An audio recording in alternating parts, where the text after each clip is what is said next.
Dear students, हम आज के लेक्चर में इनेंशियोमेरिज्म और डायस्टीरियोमेरिज्म पढ़ने जा रहे हैं। ठीक है, ये दो छोटे छोटे से टॉपिक्स हैं। सबसे पहले हम इनेंशियोमेरिज्म पे आ जाते हैं। तो पिछले वीडियोस में मैंने आपको बताया हुआ है कि ऑप्टिकल आइसोमर्स जो हैं non super imposable mirror image होते हैं और वो ऑप्टिकल एक्टिव होते हैं। Most of the time optical active होते हैं, एक्सेप्शन एक आदि को छोड़ के। तो ऐसे ऑप्टिकल आइसोमर्स को जो कि non super imposable mirror image होते हैं एक दूसरे के, उनको इनेंशियोमर्स कहते हैं और इस फिनोमेना को इनेंशियोमेरिज्म कहते हैं। इनेंशियोमर्स के बारे में मैं ये बताना चाहूँगा कि इनकी फिजिकल और केमिकल प्रॉपर्टीज आइडेंटिकल होती हैं, पर ये प्लेन ऑफ पोलराइज लाइट को ऑपोजिट डायरेक्शन में रोटेट करते हैं। प्लेन ऑफ पोलराइज लाइट को ऑपोजिट डायरेक्शन में रोटेट करते हैं, पर सेम एंगल के साथ। ठीक है, मैं इसकी एक एग्जांपल आपको बताता हूँ। तो ये एग्जांपल है बच्चे, ये मैं एग्जांपल आपको दिखा रहा हूँ। अब देखिए, आपको नज़र आ रही होगी क्लियरली। तो ये कार्बन के साथ हाइड्रोजन है, क्लोरीन है, आयोडीन है, ब्रोमीन है, मतलब कि स्टीरियो सेंटर के साथ चारों जो एटम हैं और ग्रुप ऑफ एटम हैं वो डिफरेंट लगे हुए हैं। तो ये इसका जो यूपिक नेम बनेगा वो बनेगा ब्रोमो क्लोरो आइडो मीथेन।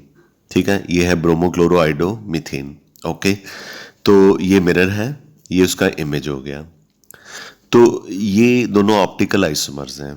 तो एक जो ऑप्टिकल आइसोमर है वो प्लेन ऑफ पोलराइज लाइट को राइट साइड पे रोटेट करेगा और उसको डेक्स्ट्रो रोटेटरी बोला जाएगा, पॉजिटिव साइन के साथ लिख देंगे। और दूसरा जो ऑप्टिकल आइसोमर है वो प्लेन ऑफ पोलराइज लाइट को लेफ्ट हैंड साइड पे रोटेट करेगा और उसे नेगेटिव साइन के साथ इंडिकेट किया जाएगा और इसे लीवो रोटेटरी ऑप्टिकल आइसोमर कहते हैं। अब ये जो पेयर है मिरर इमेज का, ये डेक्स्ट्रो और लीवो, एक ही कंपाउंड का दो जो ऑप्टिकल आइसोमर्स हैं, ये जो पेयर है, एक प्लेन पोलराइज लाइट को राइट रोटेट कर रहा है और दूसरा लेफ्ट रोटेट कर रहा है। इनको इनेंशियोमर्स कहते हैं। पर प्री कंडीशन इसमें ये है कि अगर ये जो है optical isomer plane polarise light को प्लस से +30 डिग्री रोटेट करता है, तो ये जो लीवो रोटेटरी है प्लेन पोलराइज लाइट को -30 डिग्री से रोटेट करेगा, -30 डिग्री से रोटेट करेगा। यानी कि दोनों का जो एंगल ऑफ रोटेशन है, प्लेन ऑफ पोलराइज लाइट को रोटेट करने का जो एंगल ऑफ रोटेशन है वो होगा तो सेम, लेकिन होगा एक दूसरे के ऑपोजिट। प्लस साइन इंडिकेट करता है कि प्लेन ऑफ पोलराइज लाइट को राइट साइड पे रोटेट कर रहा है और नेगेटिव साइन इंडिकेट कर रहा है प्लेन ऑफ पोलराइज लाइट को लेफ्ट हैंड साइड पे रोटेट कर रहा है।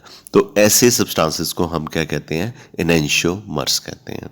ठीक है, तो मैं आपको इनेंशियोमर्स की कुछ एग्जांपल्स बताना चाहूँगा।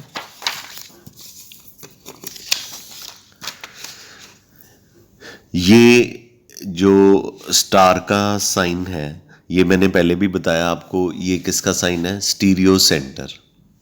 ये स्टीरियो सेंटर है।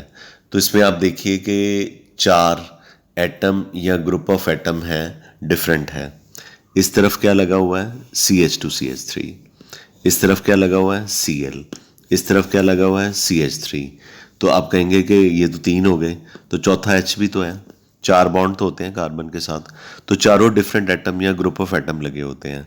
तो ऐसे मॉलिक्यूल्स जिसमें स्टीरियो सेंटर के साथ यूजुअली चारों डिफरेंट एटम्स या ग्रुप ऑफ एटम्स लगे होते हैं, उनको हम क्या कहते हैं? ऑप्टिकल एक्टिव मॉलिक्यूल्स तो कहते ही हैं, कायरल भी कहते हैं, और वो इनेंशियोमेरिज्म का फिनोमिना नॉर्मली शो करते हैं। ठीक है, और एग्जाम्पल हो सकती हैं, आप जितनी मर्जी एग्जाम्पल ऑर्गेनिक में बनाते जाओ, बस आपने ये देखना है कि जो स्टीरियो सेंटर है उसके साथ चारों ग्रुप्स जो हैं वो डिफरेंट होने चाहिए। जैसे ये कार्बन है, उसके साथ एक CHO लग गया, एक OH लग गया, 2 डिफरेंट हो गए। एक CH2OH लग गया, 3 डिफरेंट हो गए। चौथा ये जो हाइड्रोजन है, ये डिफरेंट लग गया, तो चारों डिफरेंट लग गए ना। तो जब स्टीरियो सेंटर के साथ चारों एटम या ग्रुप ऑफ एटम डिफरेंट लगे हों, तो इस तरह के मॉलिक्यूल्स जो हैं ऑप्टिकली एक्टिव होते हैं, कायरल होते हैं, और वो उनका जो मिरर इमेज होता है उनको इनेंशियोमर्स कहते हैं। लाइक सपोज ये कंपाउंड है, इसका जब मिरर इमेज बनेगा, यानी कि इसको जब आप इमेज में देखोगे, वो इसके ऊपर नॉन सुपर इम्पोजिबल होगा, और इनको हम क्या बोलेंगे, इनेंशियोमर्स बोलेंगे। और इनेंशियोमर्स के बारे में खास बात ये है कि अगर एक आइसोमर प्लेन पोलराइज्ड लाइट को राइट साइड पे किसी पर्टिकुलर एंगल से रोटेट कर रहा है, तो उसी कंपाउंड का जो दूसरा इनेंशियोमर है या ऑप्टिकल आइसोमर है प्लेन पोलराइज्ड लाइट को सेम एंगल ऑफ रोटेशन से रोटेट करेगा, लेकिन नेगेटिव साइन से। अगर एक पॉजिटिव साइन से रोटेट कर रहा है, राइट हैंड साइड पे रोटेट कर रहा है, तो दूसरा किससे रोटेट करेगा, नेगेटिव साइन पे। ये था कॉन्सेप्ट इनेंशियोमेरिज्म का। आई एम श्योर कि आपको ये क्लियर होगा। अब हम डायस्टीरियोमेरिज्म के बारे में पढ़ने जा रहे हैं। बेटा, डायस्टीरियोमेरिज्म के बारे में आपको बताना है कि ये ऐसे स्टीरियो आइसोमर्स होते हैं जो एक दूसरे के मिरर इमेज नहीं होते। हाँ, एक दूसरे के मिरर इमेज नहीं होते, नॉन सुपर इम्पोजिबल होते हैं, पर ये जरूरी नहीं कि ऑप्टिकल एक्टिव हो। इनको डायस्टीरियोमर्स कहते हैं, और इस फिनोमेना को डायस्टीरियोमेरिज्म कहते हैं। मैं रिपीट करता हूं, ऐसे स्टीरियो आइसोमर्स, ठीक है, ऐसे स्टीरियो आइसोमर्स जो एक दूसरे के मिरर इमेज नहीं होते, जो एक दूसरे के ऊपर नॉन सुपर इम्पोजिबल होते हैं,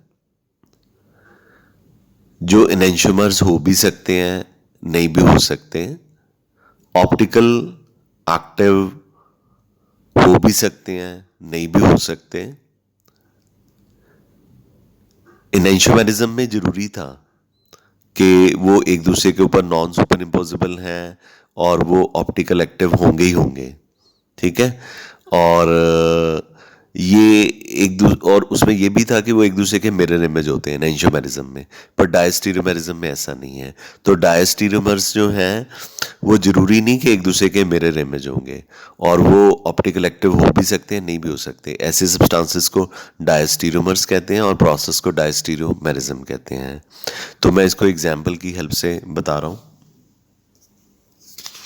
ये मेरे पास एग्जाम्पल है, ठीक है। कार्बन, सेकेंड कार्बन के साथ H और Cl, थर्ड कार्बन के साथ H और Cl ऑपोजिट कॉन्फ़िगरेशन के साथ। मतलब कि जैसे सेकेंड कार्बन में हाइड्रोजन लेफ्ट साइड पे था, थर्ड कार्बन में हाइड्रोजन जो है वो राइट हैंड साइड पे है, नीचे CH2CH3 है। तो ये मिरर हो गया। इसका इमेज बनाओ, इमेज बनाओगे तो क्या बनेगा, CH3 का तो CH3 रहेगा, CH2CH3 का CH2CH3 रहेगा।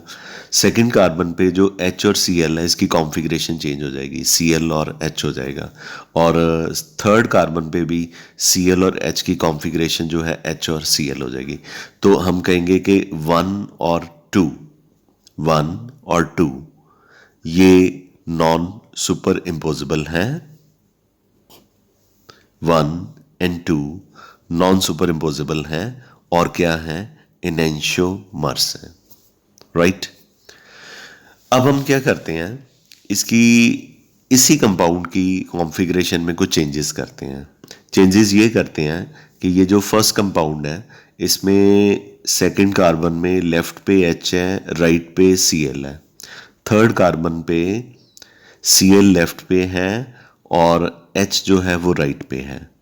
तो थर्ड कंपाउंड पे जाके इसकी कॉन्फ़िगरेशन को चेंज कर देते हैं थर्ड कार्बन पे, कि जो क्लोरीन आपका फर्स्ट कंपाउंड में लेफ्ट साइड पे था, उस क्लोरीन को आप थर्ड कंपाउंड में राइट हैंड साइड पे कर दीजिए।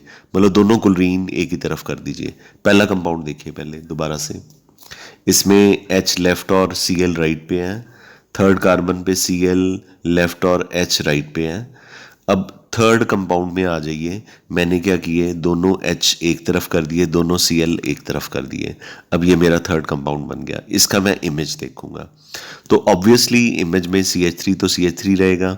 जो दो Cl राइट हैंड साइड पे थे वो दो Cl क्या हो गए, लेफ्ट हैंड साइड पे हो गए। जो दो H लेफ्ट हैंड साइड पे थे वो दो H किस पे हो गए, राइट हैंड साइड पे। CH2 CH3 CH2 CH3 तो वैसे ही रहेगा। इसका मतलब कि जो थर्ड और फोर्थ है ये भी एक दूसरे के मिरर इमेज हैं और नॉन सुपर इम्पोजिबल हैं। So third and fourth non super impossible and enantiomer. तो now you must be thinking कि सर नॉन सुपर इम्पोजिबिलिटी और एनेंशियोमरिज्म के बारे में बताई जा रहे हैं, डायस्टीरियोमरिज्म के बारे में तो एग्जाम्पल में कुछ बताया ही नहीं। तो वही बताने जा रहा हूँ, क्योंकि पहले मुझे आपको ये दो पेयर एनेंशियोमर्स के बताने थे। अब फर्स्ट और सेकंड का रिलेशन क्या है, सोच के बताओ। फर्स्ट और सेकंड क्या है, एनेंशियोमर्स।